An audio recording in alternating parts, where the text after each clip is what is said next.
you've said depression isn't real, or it's not, as the way we describe depression isn't accurate. What do you think of depression? When I say depression isn't real, that really upset the world, especially the liberals, because they all live on medication, right? When I say depression isn't real, I'm saying that because I don't believe in things that can take away power from me. If I believed in depression, I would have been depressed in jail. But I can't be depressed if I don't believe in it. If you don't believe in ghosts, how can you be haunted? You have two people in a haunted house. One believes in ghosts, one doesn't. There's a knock in the night. One wakes up, calls an exorcist, is terrified, looks for a ghost. The other guy doesn't believe in ghosts. Knock in the night, goes back to sleep. It's the belief in the ghost that gives it the power. If I don't believe in depression, I believe in feeling depressed. Sure, we're humans, we have emotions. Sometimes we feel depressed, sometimes we feel happy. I don't believe in the idea of becoming a depressed person who has depression. I don't believe in that. I don't think that's possible for me. So if I don't believe in it, how can it happen? I don't believe in depression. So why would I not adopt the mindset that makes me the most capable predator I can possibly be? Why not adopt the mindset that makes me as competent and as fearsome as possible? If you have to install software in your own mind, why would I not install software that makes me capable of not only driving a Bugatti and flying on private jets, but sitting in a Romanian dungeon covered in cockroaches? I need to be able to do all of it. So why would I believe in something that made me incapable? I don't believe in depression because I think that even the belief in and of itself, when you feel depressed, you'll start to consider, maybe I have depression. Then you go see a psychiatrist who tells you you have depression. Then they want you on pills.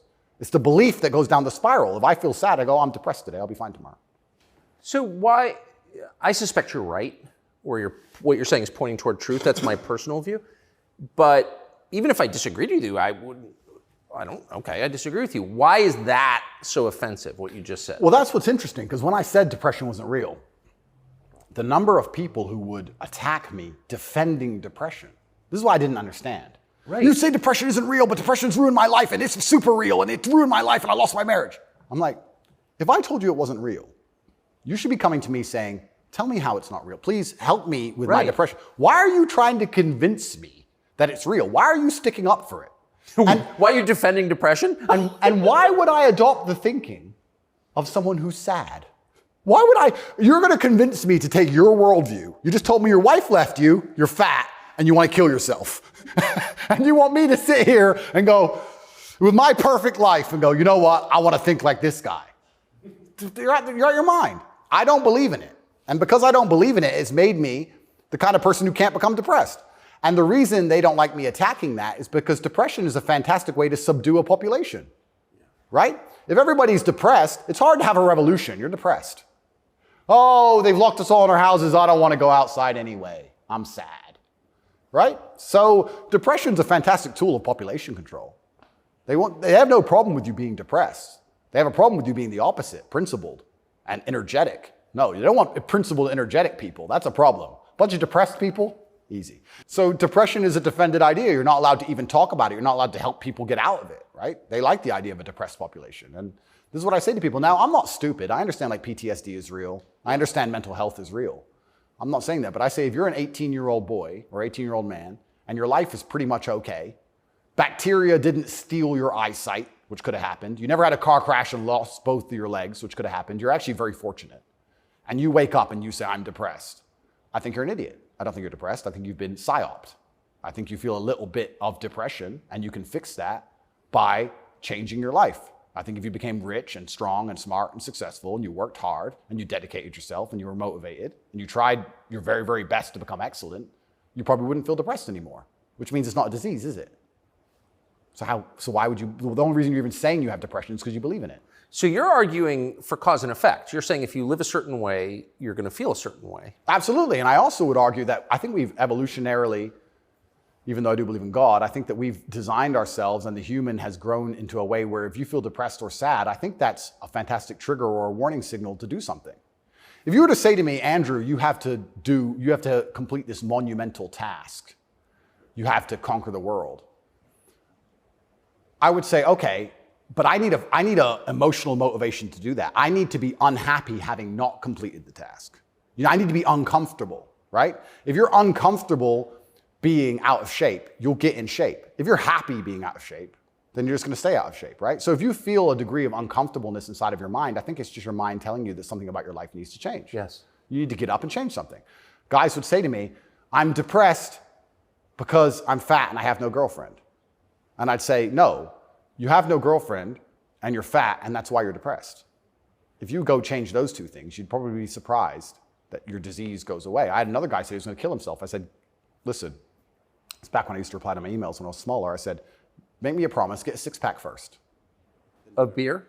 I said, get a six-pack first, get in fantastic shape, and then do whatever you want. Didn't want to kill himself once he was in fantastic shape. So he did it? Yeah.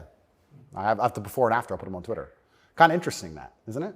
So how are we going to say we have this disease, which is cause and effect? How are we going to say we have this disease where there's something wrong with you as a man, you have a disease because your life sucks? I don't think that's true. I think that your life just sucks and you should change it. And another thing I also preach, and this is another thing that's very important, I also think as a man, because life as a man is pain and suffering, and when I say that, because you're never going to be a good man or good at being a man without pain and suffering. You're going to have to go through a bunch of shit and have a terrible life to become a good man. I think you should embrace that and accept it. And I think that the correct mental model for men to have is a degree of stoicism and not to be too concerned with even how they feel. If I woke up today happy, I would have done this interview with you. If I woke up today sad, I would have done this interview with you. What's the difference? Why put so much importance on my emotion if certain things must be done? I must work, I must train, I must see Tucker Carlson, I must resist the Matrix. You've got duties. I've got things to do. So why are we going to sit around and talk about how I feel if it doesn't even affect how I act? And as a man, it shouldn't, because there's too much to do. And the masculine world is hyper-competitive. This is another thing most people don't understand. Totally agree. It's hyper-competitive out here. All the women want a few men at the top.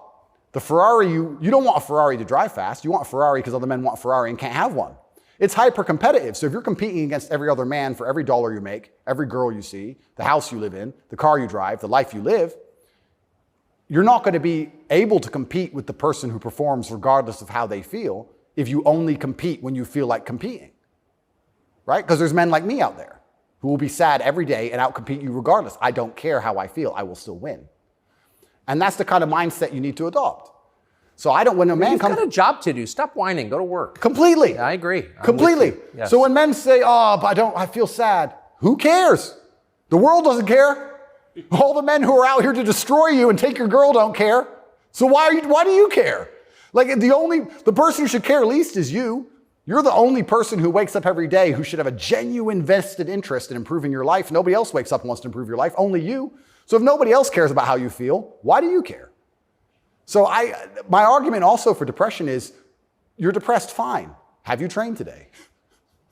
Well, that doesn't change what you should do with your life, depressed or not. And I don't say this because I'm an eternally happy person. I say this because I've experienced all ranges of human emotion. I was in a Romanian jail cell with cockroaches crawling all over me as I slept. I never missed a day of training. I wouldn't say I was particularly happy, but push-ups must be done. So they got done.